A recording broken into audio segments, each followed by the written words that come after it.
ఈరోజు వాగ్దానము యోబు గ్రంథము 21వ వచనము. ఆయనతో సహవాసము చేసిన ఎడల నీకు సమాధానం కలుగునుగాక, నీకు మేలు కలుగునుగాక. దేవునితో సహవాసం కోసం ప్రార్థన. పరిశుద్ధ దేవా, నిన్ను ప్రేమిస్తూ నీతో గాఢమైన సహవాసము ఏర్పరచుకోవాలని మేము కోరుకుంటున్నాము. యోబు 22వ అధ్యాయము 21వ వచనం వరకు ప్రకారం నీతో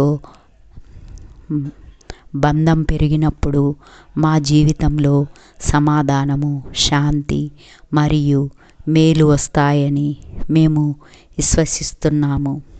దేవా, నీతో నడిచే ప్రతిదినం మాకు ఆత్మిక శక్తిని మరియు ధైర్యాన్ని ఇస్తుంది.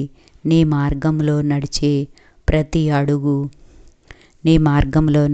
ప్రతి అడుగు నీకు దగ్గర కావడానికి మరియు నీ ఆశీర్వాదములను పొందడానికి చూపుతుంది.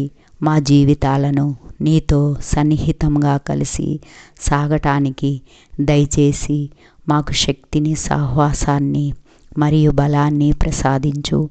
నీ ప్రేమతో మేము పూర్ణమైన సమాధానము మరియు మేలు పొందాలని మేము ప్రార్థిస్తున్నాము.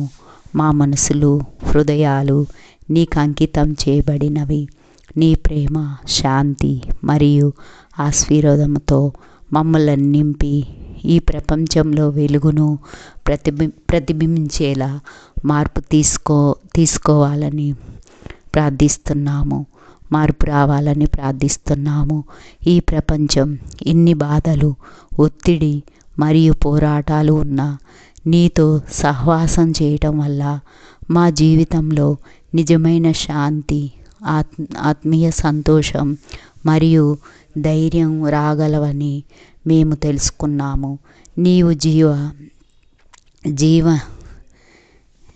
జీవ సరళని దాని వద్ద మన సమాధానాన్ని మా ఆత్మను నింపే అధికారం కలిగి ఉన్నావు.